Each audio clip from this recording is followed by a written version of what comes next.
کسی کے شبہ کا جواب ہے، کسی کے سوال کا جواب ہے، کہیں کوئی تحقیق ہے، کسی آیت کی تفسیر ہے، ساری تفسیروں پر نظر ہے، سارے خطوط پر نظر ہے، سارے سوالات.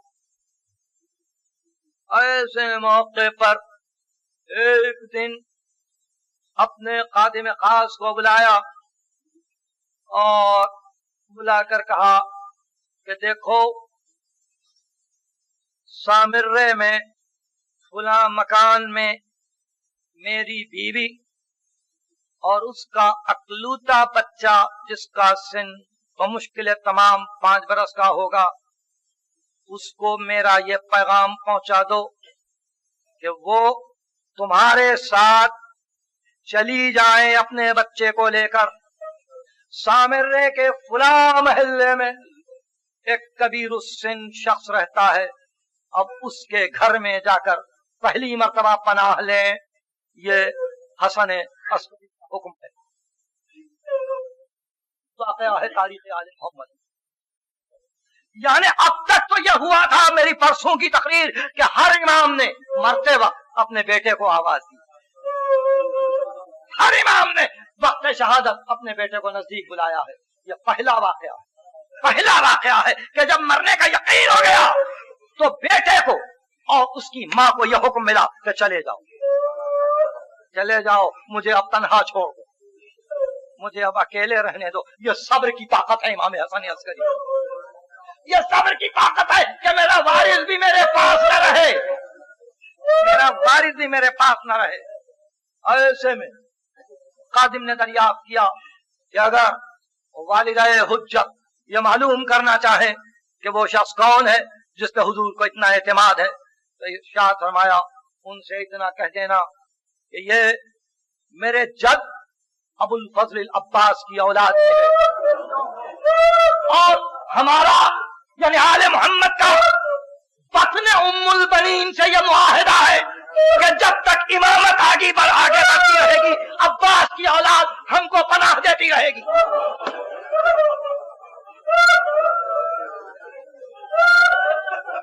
عباس کی اولاد ہم کو پناہ دیتی رہے گی. یہاں گفتگو کو روکتا ہوں، ایک واقعہ اور عرض کروں. ظہور حجت کے سلسلے میں یہ بتلایا گیا کہ آپ کے حوارین میں سے ایک بزرگ ہمیشہ سامنے ہوگا اور اس کے ہاتھ میں کھلی ہوئی تلوار ہوگی. لوگ تعارف چاہیں گے کہ فرزند رسول یہ کون ہے تو فرمائیں گے میرے جد عباس کا پوتا ہے. اللہ نے عباس کو یہ جلال دیا، اللہ نے عباس کے حصے میں یہ وفا رکھی ہے. اللہ رحمت کرے بطن ام البنین پر. اور جب اولاد ہے اس شہزادی کی، چنانچہ غیبت کا آغاز یعنی امام عصر کو جب چھپایا گیا تو پہلے ابو الفضل عباس کے خانوادے کے ایک رکن کے مکان، وہاں جاؤ میرا بچہ محفوظ ہے. روٹی کو توڑا اور کہا بسم اللہ وباللہ وعلی ملت رسول اللہ. یہ ہمارا آخری امام ہے مقام شہادت پر، یہ ہمارا آخری امام ہے مقام شہادت. اس صبر کو دیکھو، اس سکون کو دیکھو. حسن عسکری اپنے روزے کو ختم کر رہے ہیں، سرمن راہ کی قید میں ہے. معتمد کے اشارے سے زہر دیا گیا ہے، ابرو کا بل نہیں ہے بلکہ بڑے اطمینان کے ساتھ اس ٹکڑے کو توڑ رہے ہیں. 28واں سال ہے. ایسا معلوم ہوتا ہے کہ حسین تہ خنجر شکر کا سجدہ ادا کر رہے ہیں.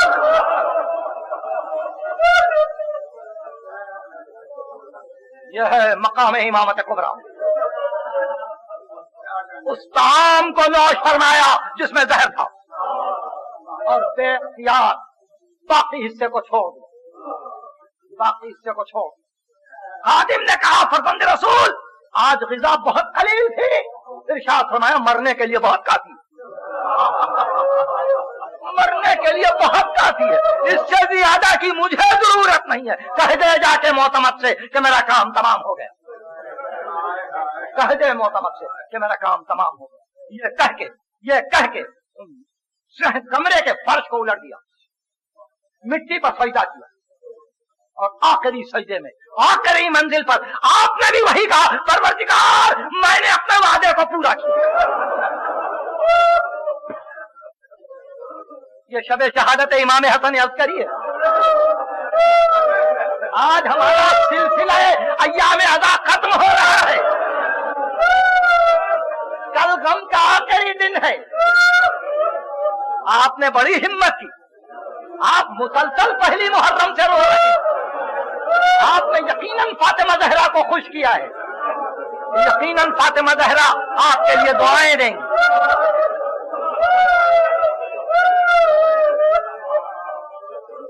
نصف شب کا وقت تھا کہ بے اختیار تڑپنے لگے. خادم کہتا ہے کہ کوئی نہ تھا, امام اکیلے تھے. تہخانہ تھا, معتمد کے گھر کا تہخانہ تھا. دروازے بند تھے, مقفل تھے. لیکن ایک مرتبہ جب تڑپ کی عالم میں آواز دی, ایک مرتبہ دیکھ لیتا تو اچھا تھا. یہ آواز ابھی پوری نہیں ہوئی تھی کہ ایک 5 برس کا صاحبزادہ بے اختیار یہ کہتا ہوا چلا بابا میں آ گیا.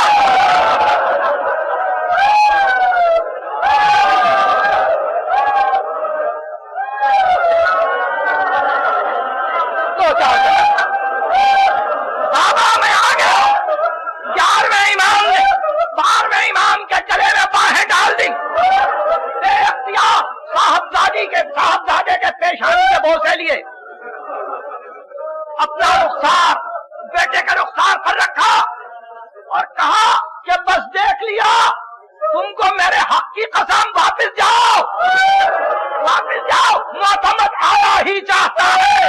بے اختیار صاحبزادہ غائب ہوا اور بادشاہ وقت آیا, دیکھا کہ امام خاموش ہے. امام خاموش ہے. وزیر سے کہا دیکھو تو. اس نے نبضوں پر ہاتھ رکھا. کہا امیر المومنین نبضیں ساقط ہو چکی, نبضیں ساقط ہو چکی. کہا بلاؤ علماء کو. علماء ہے. کہا دیکھو دیکھو ان کے جسم پر کوئی نشان تو نہیں ہے. علماء نے قسم کھائی کہ ان کو کوئی اذیت نہیں پہنچائی. یہ طبعی موت مر گئے. اگرچہ جوانی کی موت ہے, اگرچہ جوانی کی موت ہے, مگر طبعی موت مر گئے. کہا اطباء کو بلاؤ. اطباء ہے. کہا تم بتلاؤ. کہا ہاں طبعی موت ہے. کہا زہر دیا گیا. کہا نہیں, لکھو. اطباء نے لکھا, تصدیق کی کہ زہر نہیں دیا گیا. علماء نے لکھا کہ طبعی موت مر گئے.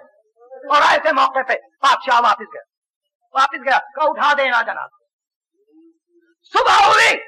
یہ ہمارا 11واں امام ہے کہ ایک مرتبہ وہ جو خادم نمازیں پڑھا کرتے تھے وہ ایک مرتبہ شہر میں چیختے دوڑے, پکارتے ہوئے دوڑے. وہ سید مر گیا, وہ سید علوی مر گیا, وہ فاطمہ زہرا کا بیٹا مر گیا جو قائد میں تھا, وہ علی کا لال مر گیا. جیسے جیسے یہ سامرے کے شہر میں پکارتے, ایک مرتبہ پورے شہر میں ہلچل ہوئی. سب سے پہلے سارے شہر کی دکانیں بند ہوئی, پوری دکانیں بند ہوئی, بازار بند ہوئے. سب لوگ قید خانے کے قریب آئے اور ایک زبان پکار رہے تھے کہ فرزند رسول ہم بڑے محروم تھے, فرزند رسول آج جنازہ اٹھے گا بڑی شان سے.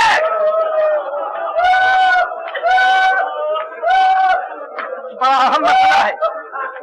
ادھر بادشاہ وقت کو ایک ایک آن کی خبر مل رہی تھی کہ شہر الٹ گیا, سامرا بدل گیا, حکومت منقلب ہونے کو ہے. ایسے میں اب جو دیکھا کہ وہی علماء جو رات کو آئے تھے سب باندھے ہوئے, سب کے سب قید خانے کے سامنے آ کے کھڑے. علماء آئے, یہ صوفیاء آئے, حکمران طبقہ آیا, فوجوں کے سردار آئے, فوجیں آئی, شہر والے آئے, تاجر آئے. شہر میں ماتم شروع ہو.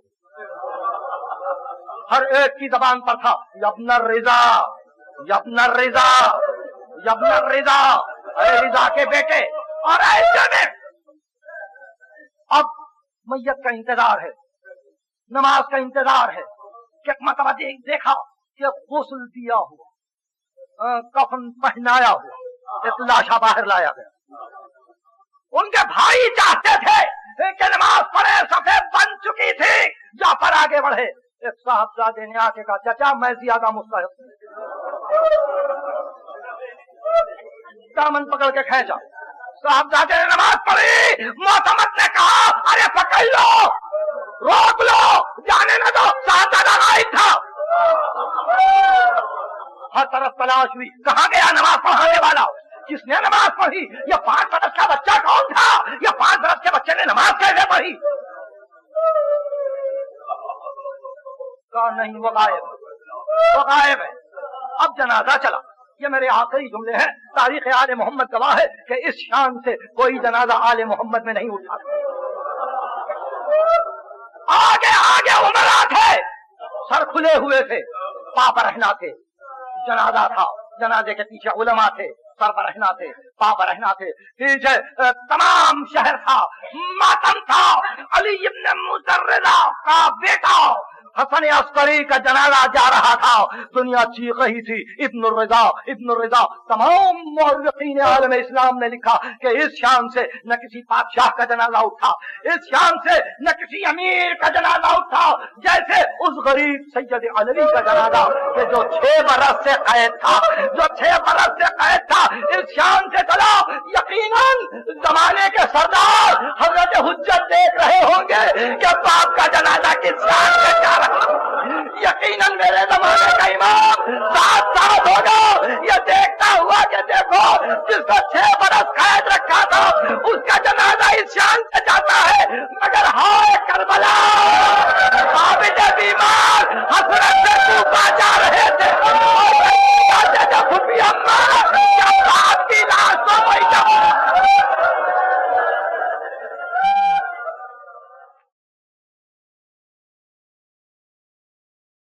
پیش خدمت ہے جناب سید ناصر جہاں.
بازار حسینہ گھر فاطمہ کا ہو گیا بازار حسینہ بے یار حسینہ آدم تقی اللہ کے اسی دوران ایسی نہ لٹی تھی کوئی سرکار حسینہ بے یار حسینہ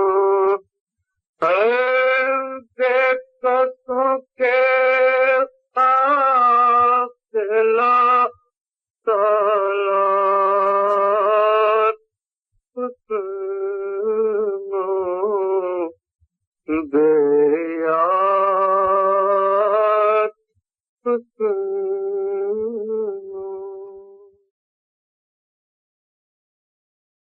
اللهم صل على محمد وآل محمد. السلام عليك يا غريب الغرباء يا معين الضعفاء والفقراء. السلام عليك يا شمس الشموس وأنيس النفوس المدفون غريبا وحيدا شهيدا بأرض طوس. السلام عليك أيها السلطان يا علي بن موسى الرضا صلوات الله وسلامه عليك ورحمة الله وبركاته.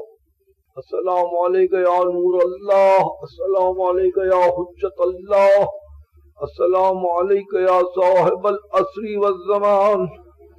السلام عليك يا إمام الإنس والجان. عجل الله تعالى فرجك وسهل الله تعالى مخرجك ونور الله عيوننا بظهورك.